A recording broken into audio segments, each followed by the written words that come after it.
அனைவருக்கும் அன்பு வணக்கம். கார்பன் காம்பவுண்ட் அப்படிங்கிற சாப்டர் நம்ம பார்த்துட்டு இருக்கோம். இன்னைக்கு இந்த பதிவுல கார்பன் காம்பவுண்டோட வகைப்பாடை நம்ம பார்க்கலாம்.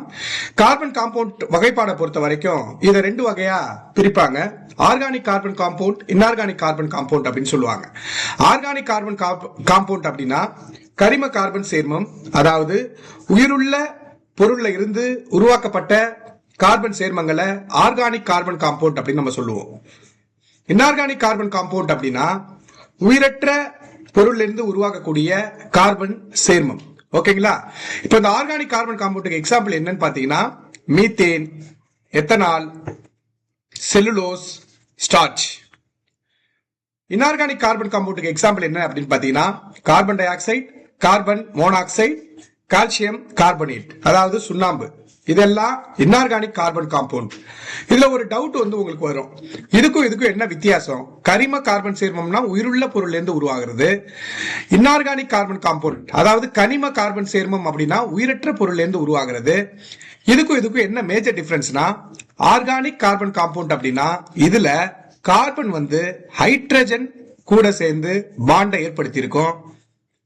இன்ஆர்கானிக் கார்பன் காம்பவுண்ட் அப்படின்னா கார்பன் அதர் எலிமெண்ட் கூட, அதாவது ஹைட்ரஜன் இல்லாம வேற ஏதாச்சும் எலிமெண்ட் கூட ஒரு பாண்டிங்க ஏற்படுத்தியிருக்கும், ஒரு பிணைப்பை ஏற்படுத்தியிருக்கும்.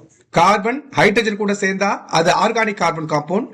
கார்பன் ஆக்சிஜன் கூட சேர்ந்து ஒரு பிணைப்பை ஏற்படுத்தினுச்சு அப்படின்னா அதை இன்ஆர்கானிக் கார்பன் காம்பவுண்ட் அப்படின்னு நம்ம சொல்லுவோம். மேஜர் கிளாசிபிகேஷன்ல இந்த எக்ஸாம்பிள் தான் ரொம்ப ரொம்ப முக்கியம். கரிம கார்பன் சேர்மம் அப்படின்னா உயிருள்ள பொருள்ல இருந்து உருவாகக்கூடிய கார்பன் சேர்மம்.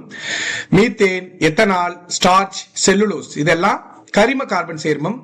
இன்ஆர்கானிக் கார்பன் காம்பவுண்ட் கனிம கார்பன் சேர்மம் அப்படின்னா carbon dioxide, carbon monoxide, calcium carbonate, அதாவது சுண்ணாம்பு.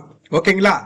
இதுல இந்த ஆர்கானிக் கார்பன் காம்பவுண்ட உயிருள்ள கார்பன் சேர்மங்களை, கரிம கார்பன் சேர்மங்களை மேலும் பல வகைகளா, பல கிளாஸஸா பிரிப்பாங்க. அது எப்படி பிரிப்பாங்கன்னு கேட்டீங்கன்னா, இந்த ஆர்கானிக் கார்பன் காம்பவுண்ட் இருக்குல்ல, அதுல நான் என்ன சொன்னேன், கார்பன் ஹைட்ரஜன் கூட எப்படி பாண்டிங் ஏற்படுத்தும், இல்ல அப்படின்னா கார்பன் கூட எப்படி பாத்தீங்கன்னா பிணைப்பை ஏற்படுத்துதோ அதன் அடிப்படையில் the way carbon connected with other element, carbon other element கூட எப்படி கனெக்ட் ஆயிருக்கு, எப்படி பிணைப்பை ஏற்படுத்தி இருக்கு, எந்த பாண்ட யூஸ் பண்ணிருக்கு. கோவலன்ட் பாண்ட தான் பொதுவா கார்பன் பயன்படுத்தும். கோவலன்ட் பாண்ட், ஓகே, சகப்பிணைப்பு அப்படின்னு சொல்லுவாங்க. the way carbon connected with other element, இத பொறுத்து ஆர்கானிக் கார்பன் காம்பவுண்ட கரிம கார்பன் சேர்மங்களை மேலும் பல கிளாஸஸா பிரிப்பாங்க. அது என்னன்னு கேட்டீங்கன்னா ஈஸியா ஞாபகம் வச்சுக்கலாம். ஆர்கானிக் கார்பன் காம்பவுண்ட பொறுத்த வரைக்கும் alcohol, aldehyde, amino acids, carboxylic acid, ketone, hydrocarbon, இது எல்லாமே ஆர்கானிக் கார்பன் காம்பவுண்ட் தான். இது என்ன பேர்ல டிஃபரெண்டா இருக்கு, அது எப்படி ஆர்கானிக்னு கனெக்ட் ஆகலன்னா, இந்த alcohol, aldehyde, amino acids, carboxylic acid, ketone, hydrocarbon இது எல்லாமே பாத்தீங்கன்னா கார்பன் ஹைட்ரஜன் கூட மட்டும்தான் சேர்ந்திருக்கும். கார்பன் ஹைட்ரஜன் கூட தான் பாண்டிங்கை ஏற்படுத்தியிருக்கும், பிணைப்பை ஏற்படுத்தியிருக்கும். ஓகேங்களா? அப்போ ஆர்கானிக் கார்பன் காம்பவுண்ட்னா ஃபர்ஸ்ட் தெளிவுபடுத்திக்கணும், கார்பன் ஹைட்ரஜன் பாண்டு கூட மட்டும்தான் பிணைப்பை ஏற்படுத்தியிருக்கும். அப்புறம் இதுல எப்படி இன்னும் பல கிளாஸஸ் அப்படின்னு கேட்டீங்கன்னா, கார்பன் மத்த எலிமெண்ட் கூட, மத்த தனிமத்து கூட எப்படி அது கனெக்ட் ஆயிருக்கு, அதன் அடிப்படையில இதை மேலும் ஆல்கஹால், ஆல்டிகைட், அமினோ ஆசிட்ஸ், ஏல 3 இருக்கு. ஓகேங்களா? அடுத்து amino acids, carboxylic acid, ketone, hydrocarbon, இது எல்லாமே ஆர்கானிக் கார்பன் காம்பவுண்ட் தான். அடுத்து inorganic carbon compound. Inorganic carbon compound அப்படின்னா இதுக்கு ஃபர்ஸ்ட் எக்ஸாம்பிள் மைண்ட்ல வச்சுங்க.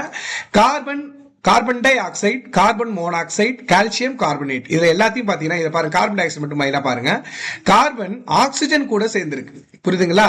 கார்பன் ஆக்சிஜன் கூட சேர்ந்து ஒரு பிணைப்பை ஏற்படுத்தி இருக்கு, பாண்டிங் ஏற்படுத்தி இருக்கு. அதுதான் இன்ஆர்கானிக் கார்பன் காம்பவுண்ட் அப்படின்னு நம்ம சொல்லுவோம். சோ இந்த இன்ஆர்கானிக் கார்பன் காம்பவுண்ட் எது அதிகம்?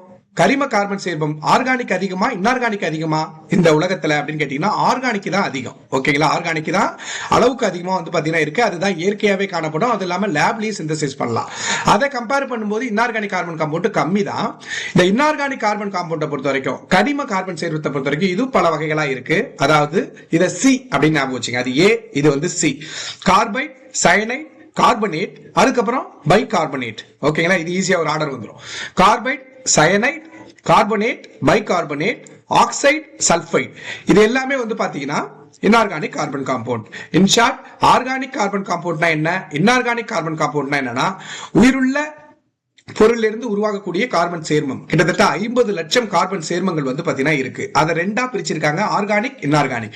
ஆர்கானிக்னா கார்பன் ஹைட்ரஜன் கூட பிணைப்பை ஏற்படுத்தி இருக்கும். இன்ஆர்கானிக்னா கார்பன் வந்து ஆக்சிஜன் கூடயோ இல்ல கார்பன் வந்து அதர் எலிமெண்ட் கூடயோ பிணைப்பை ஏற்படுத்தி ஒரு காம்பவுண்டை உருவாக்குனா அது பேரு இன்ஆர்கானிக். எக்ஸாம்பிள் ஞாபகம் வச்சுங்க. ஆர்கானிக்னா methane, ethanol, cellulose, starch. Inorganic அப்படின்னு கேட்டீங்கன்னா carbon dioxide, carbon monoxide, calcium carbonate, அதாவது சுண்ணாம்பு. நன்றி, வணக்கம். இதுல ஏதாச்சும் டவுட் இருந்ததுன்னா கமெண்ட் பண்ணுங்க. அடுத்த வீடியோல இந்த கார்பன் எப்படி இவ்வளவு 50 லட்சம் காம்பவுண்ட் வந்து உருவாக்கி இருக்கு, அதுக்கான சிறப்பு அம்சம் என்னன்னு சொல்லிட்டு பார்க்கலாம்.